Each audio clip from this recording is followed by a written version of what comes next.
Hi friends, cooking with Uma ಚಾನಲ್ಗೆ ಸ್ವಾಗತ. ಇವತ್ತು ಅನಾನಸ್ ಹಣ್ಣನ್ನು ಬಳಸಿ ಶಿರಾ ಮಾಡೋದು ಹೇಗೆ ಅಂತ ತೋರಿಸ್ಕೊಡ್ತಾ ಇದ್ದೀನಿ. ತುಂಬ ಟೇಸ್ಟಿಯಾಗಿ ಅಷ್ಟೇ ಕ್ವಿಕ್ಕಾಗಿ ಇದನ್ನು ಮಾಡ್ಕೋಬೋದು. ನಾನಿಲ್ಲಿ ಚೆನ್ನಾಗಿ ಹಣ್ಣಾಗಿರೋ ಅನಾನಸ್ ಹಣ್ಣನ್ನು ತಗೊಂಡಿದ್ದೀನಿ. ಹಣ್ಣು ತುಂಬ ಸ್ವೀಟ್ ಆಗಿರಬೇಕು. ಹುಳಿ ಆಗಿರೋ ಹಣ್ಣನ್ನು ಬಳಸಿದ್ರೆ ಚೆನ್ನಾಗಿ ಬರಲ್ಲ. ಇದನ್ನು ನೀಟಾಗಿ ಕಟ್ ಮಾಡ್ಕೊಳ್ತಾ ಇದ್ದೀನಿ.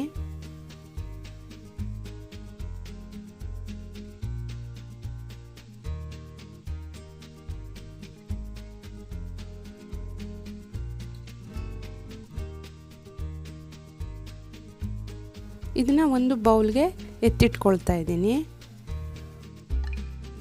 ಈಗ ಒಂದು ದಪ್ಪ ತಳದ ಕಡಾಯಿಗೆ 1 ಟೀ ಸ್ಪೂನು ತುಪ್ಪವನ್ನು ಹಾಕಿದ್ದೀನಿ.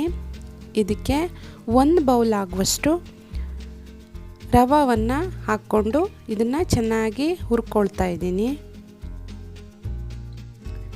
ನಾನಿಲ್ಲಿ ಮೀಡಿಯಮ್ ರವೆಯನ್ನು ಯೂಸ್ ಮಾಡ್ತಾ ಇದ್ದೀನಿ. ಜಾಸ್ತಿ ಏನು ಹುರ್ಕೊಳ್ಳೋದು ಬೇಕಾಗಲ್ಲ.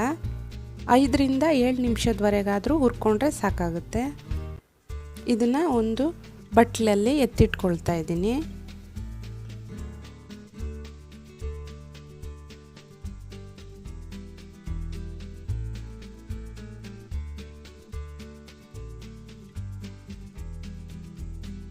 ಈಗ ಅದೇ ಕಡಾಯಿಗೆ 1 ಟೀ ಸ್ಪೂನು ತುಪ್ಪವನ್ನು ಹಾಕಿದ್ದೀನಿ. ಇದಕ್ಕೆ ಮೊದಲೇ ಕಟ್ ಮಾಡಿ ಇಟ್ಕೊಂಡಿರೋ ಅನಾನಸ್ ಹಣ್ಣಿನ ಪೀಸಸನ್ನು ಹಾಕ್ಕೊಳ್ತಾ ಇದ್ದೀನಿ.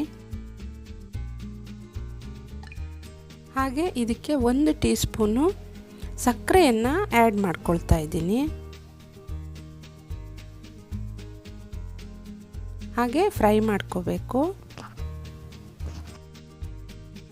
1 ಕಪ್ಪು ರವಕ್ಕೆ 3 ಕಪ್ಪು ನೀರನ್ನು ಆ್ಯಡ್ ಮಾಡ್ಕೊಳ್ತಾ ಇದ್ದೀನಿ.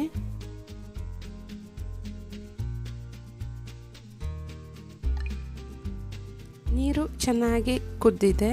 ಇದಕ್ಕೆ ಮೊದಲೇ ಹುರಿದಿಟ್ಕೊಂಡಿರೋ ರವೆಯನ್ನು ಹಾಕ್ತಾ ಇದ್ದೀನಿ. ಫ್ಲೇಮನ್ನು ಫುಲ್ ಡೌನಿಗೆ ಇಟ್ಕೊಂಡು ಈ ಥರ ಮಿಕ್ಸ್ ಮಾಡ್ಕೋಬೇಕು.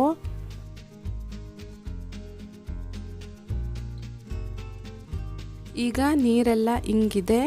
ಇದಕ್ಕೆ 1 ಬೌಲ್ ಆಗುವಷ್ಟು ಸಕ್ಕರೆಯನ್ನು ಆ್ಯಡ್ ಮಾಡ್ತಾ ಇದ್ದೀನಿ. ನಾನಿಲ್ಲಿ 1 ಕಪ್ ರವಕ್ಕೆ 3 ಕಪ್ ನೀರು ಹಾಗೆ 1 ಕಪ್ ಸಕ್ಕರೆಯನ್ನು ಮೆಜರ್ಮೆಂಟಾಗಿ ತಗೊಂಡಿದ್ದೀನಿ.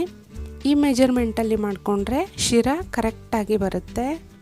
ಇದನ್ನು ಮುಚ್ಚಿ 2 ರಿಂದ 3 ನಿಮಿಷ ಹಾಗೆ ಬಿಡ್ತಾ ಇದ್ದೀನಿ. ಈಗ ಅರ್ಧ ಟೀ ಸ್ಪೂನ್ ಆಗುವಷ್ಟು ಏಲಕ್ಕಿ ಪುಡಿಯನ್ನು ಹಾಕ್ತಾ ಇದ್ದೀನಿ. ಚೆನ್ನಾಗಿ ಒಂದು ಸಾರಿ ಈ ಥರ ಮಿಕ್ಸ್ ಮಾಡ್ಕೋಬೇಕು.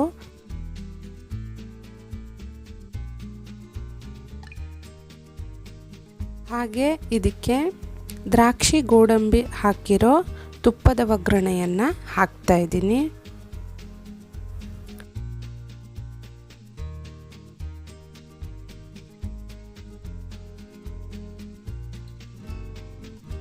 ತುಂಬಾ ಚೆನ್ನಾಗಿ ಬಂದಿದೆ.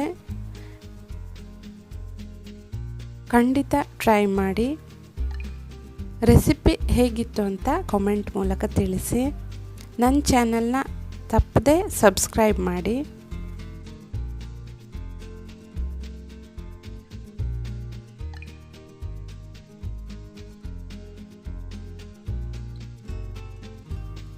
Thanks for watching.